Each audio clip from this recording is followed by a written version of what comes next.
you all set for the march this evening, Miss Williamson? Harry asked at the end of break. Yes, I certainly am, his teacher replied. I really don't want them to get away with this, spoiling the countryside and being so cruel to the poor animals. Can we all go? Asked Harry's friend Douglas, overhearing. It could be like a school trip. I'm not sure the head would be very keen on that, she laughed. And everyone must make up their own minds, of course. I'm just saying what I think. And what I think, said Harry. So, you don't think young animals should be cooped up indoors when they could be out playing in the sun? Asked Douglas. No, said Harry and Molly together. Then why are you keeping us in school on a nice day like this? Mathematics, said Molly firmly, taking a pile of worksheets from her desk and tapping them on his head. It's your brain that needs some exercise just now, Douglas. After school, Johanna and Harry and their mum made their way to the park where the march was starting. It would go through the centre of Brashley and end up at the town hall. There were already several hundred people there, and Johanna felt a surge of pride and support and belonging as she saw that lots of them had banners or placards like hers. We can do this.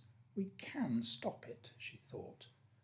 She and Harry shouted and waved to Molly, who was bustling around in a high-visibility vest with a clipboard, getting people into line. It was all very colourful.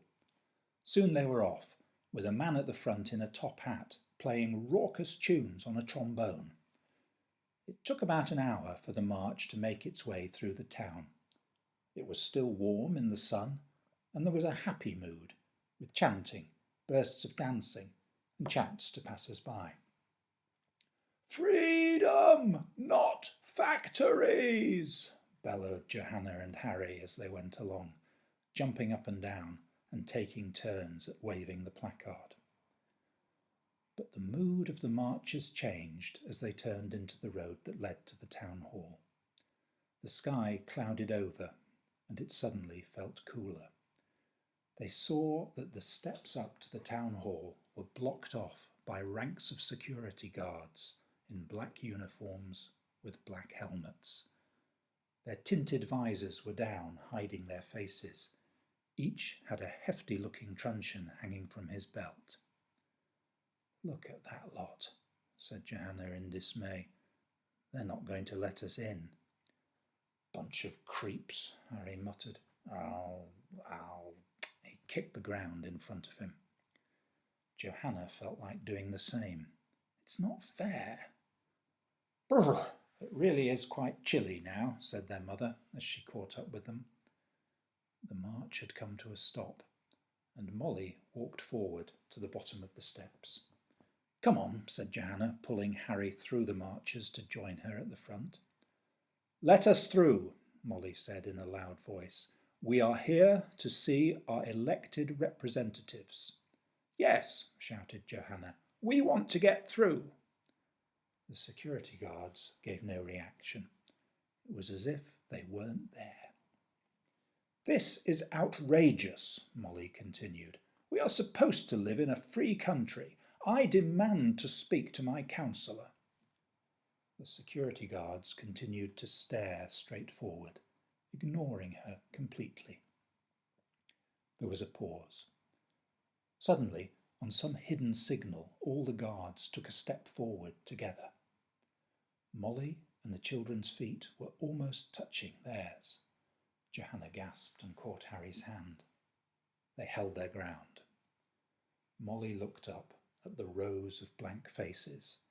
She cleared her throat and said very slowly, Perhaps you didn't hear me. I said I demand.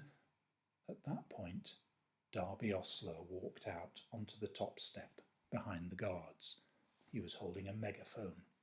Yes, yes, I think we have heard enough about your demands, madam, his amplified voice boomed out.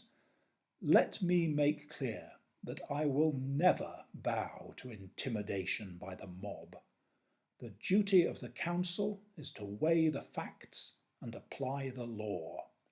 I cannot and will not be swayed by emotion. All of you demonstrators, listen to me. You are causing an obstruction and must disperse immediately. Can't you see that people think Malinder's plan is appalling? Shouted Molly. There was a ragged cheer from the marchers and a piercing whistle from Harry. Mr. Malinder is a successful and respected businessman. This town should be grateful that he is offering it a chance to share the fruits of his enterprise.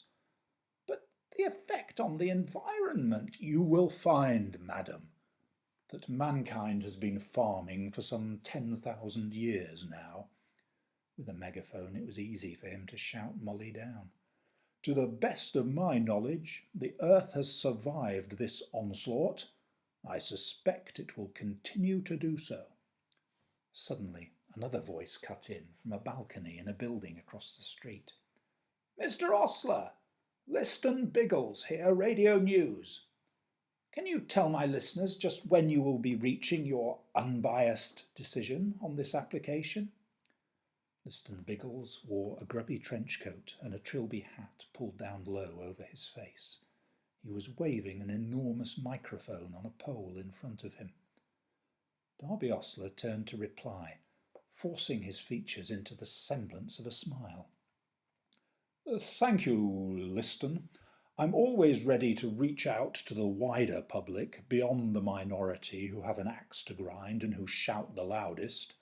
I know I can rely on your listeners' good sense and moderation. The decision will be taken by the Council's Planning Committee next Monday, on the basis of my recommendation. And remind me, Mr. Ostler, how often have the committee disagreed with your recommendations in the past? They have always followed my recommendations. That, I think, reflects the thoroughness and care I bring to this process. I'm sure it reflects something, Mr. Ostler. And are you ready to make your recommendation on this scheme now? It's not long till next week's meeting. Well, I was going to issue a press notice tomorrow, but I think I may be able to give you a scoop, Liston. He paused and gave an oily smile that left his cold eyes completely unchanged. My recommendation is that the development represents a wonderful opportunity for Brashley-on-Sea and should proceed. On that basis, preparatory work may continue at the site. There were groans and shouts of "No" from the marchers, but the voice from the balcony was still very clear above them. Thank you, Mr. Ostler. Some of my listeners thought this process was a foregone conclusion. I'm glad you've been able to make it so clear just what's going on.